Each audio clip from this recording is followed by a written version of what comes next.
Mesdames et messieurs, vous voyez que ça devient de plus en plus difficile à continuer tout droit. Une des raisons, c'est que j'ai reçu un courrier électronique il y a quelques mois du bourgmestre de Bruges. Il s'appelle Duc de Faux, en me demandant de ne plus jamais utiliser le pont que vous pouvez voir au fond, à gauche, en bas là-bas. Right, ladies and gentlemen, I've got a very long story to tell you now, and I am not able at all to do that in 4 languages, not even in 3, so I'm going to do it in 2.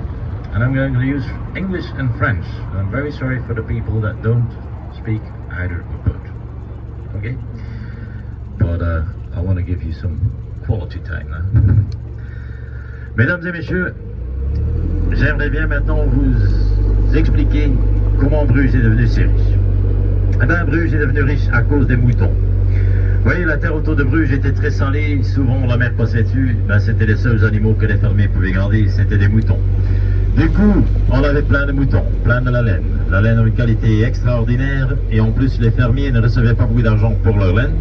Eh bien, c'est ainsi que l'industrie de textile a pu fleurir ici à Bruges, et c'est comme ça donc que Bruges est devenue la ville le plus riche de l'Europe. Chacun. Et maintenant, je vais vous expliquer comment Bruges est devenu extrêmement pauvre. Eh bien, c'est à cause des moutons, parce qu'ils chiaient beaucoup. Voilà, de nouveau une histoire de merde. Hein.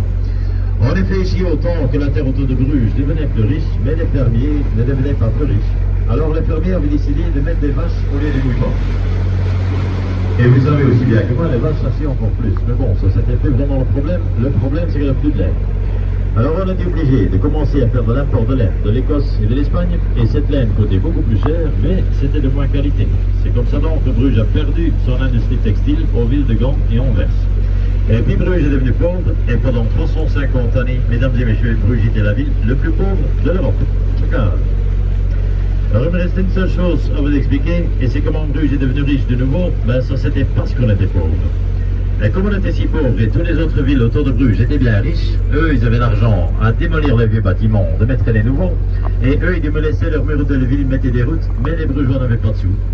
Alors au lieu de construire de nouveaux bâtiments, les Brugeois commençaient à réparer tout ce qu'ils avaient. Et réparer. 350 années de réparation, mesdames et messieurs. Et après 350 années de réparation, vous autres, vous êtes venus. Et vous avez dit, eh ben, nom de Dieu, ce n'est quand même pas mal réparé du tout. Et c'est romantique, historique, et en plus, vous avez les meilleurs capitaines du monde. Merci beaucoup. Ladies and gentlemen, long story. First of all, let me start by explaining how Bruges became to be so rich. Well, Bruges became rich because of sheep. You see, the soil around Bruges was very salty and it got flooded a lot by the sea, so the only animals farmers could keep were sheep. Hence, we had loads of sheep, plenty of wool. The wool we had was of an extremely high quality, and on top of that, farmers did not receive a lot of money for their wool. But that's how the textile industry grew enormously bigger in Bruges, and that's how Bruges became to be the richest city of Europe. Hooray! Right, let me now explain how Bruges became to be extremely poor. Well, Bruges became poor because of sheep, because they sat in enormous lots. There you go, another city story. And they sat so much that the soil around Bruges became to be fertile. Now, as that soil was fertile and farmers weren't getting any richer, farmers decided to put cows instead of sheep. And you all know cows shit even more than sheep, but that was no longer an issue. The problem was we didn't have any more wool. So we started importing wool from Scotland and Spain. And that wool was a lot more expensive, but sadly enough, it was also total rubbish. Well, the Spanish wool was anyway. But that's how Bruges lost their textile industry to the cities Ghent and Antwerp. And from then on, Bruges became to be poor.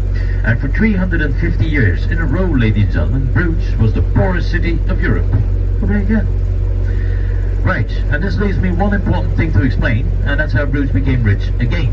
Well, that was because we were poor.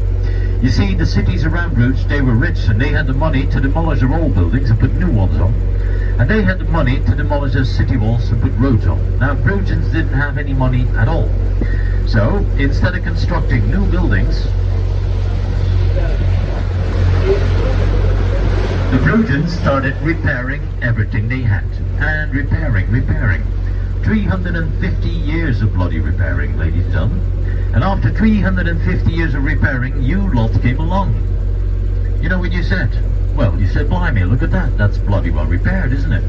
And it's romantic, historical, and on top of that, you've got the finest captains in the world. Well, thank you very much. And on that bombshell, ladies and gentlemen, I'm sadly getting to the end of the tour here, and I'm not at all at the end of my stories yet. But at least I brought you back alive so far with only one available life jacket on board, and it dates from 1626. I do not dare tell you how old this boat is.